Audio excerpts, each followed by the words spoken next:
Chers amis, bonjour et bienvenue dans cette nouvelle vidéo de la série Dico Alzheimer.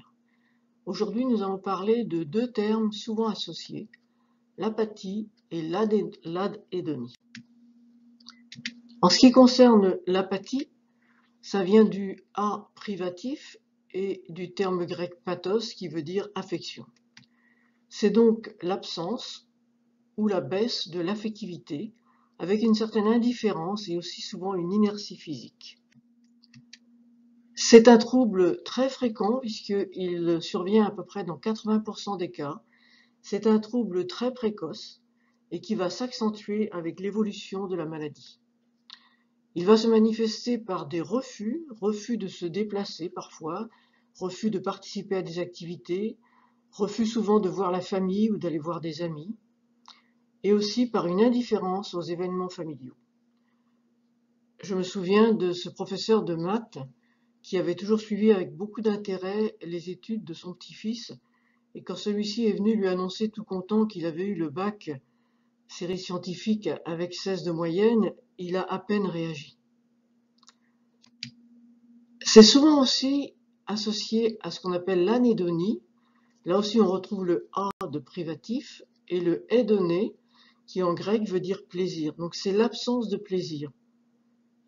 Comme si tous les événements passaient sans vraiment que la personne se sente concernée.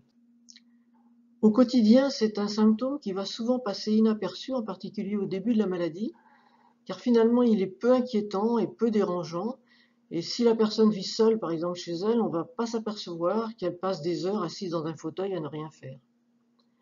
Et puis souvent aussi, cette apathie va être attribuée à des facteurs extérieurs.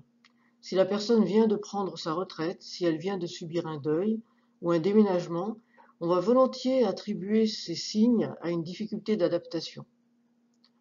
Je me souviens d'un patient qui était chef d'entreprise et quand il a pris sa retraite, il a démissionné de toutes les associations dans lesquelles il avait des postes à responsabilité. Il faisait beaucoup de bénévolat, il avait des postes tels que président, vice-président, secrétaire ou trésorier. Et dans l'année qui a suivi, il a vraiment démissionné de tous ces postes. Et c'est uniquement quand la maladie d'Alzheimer a été diagnostiquée à peu près 2 ans après que la famille rétrospectivement s'est dit mais oui, mais déjà ça nous avait étonné que tout d'un coup il se désinvestisse de tout ce qui l'intéressait avant. Alors en pratique, eh bien, qu'est-ce qu'on va pouvoir faire? Eh bien, quand on accompagne une personne âgée, il faut vraiment être en alerte quand tout d'un coup on s'aperçoit qu'il y a une baisse vraiment importante et souvent brutale de ses activités, car ça peut être le premier signe effectivement d'une maladie d'Alzheimer. Alors voilà ce que j'avais à vous dire concernant l'apathie et l'anédonie qui sont encore une fois très souvent associées. Merci de m'avoir écouté et à très bientôt pour une prochaine vidéo.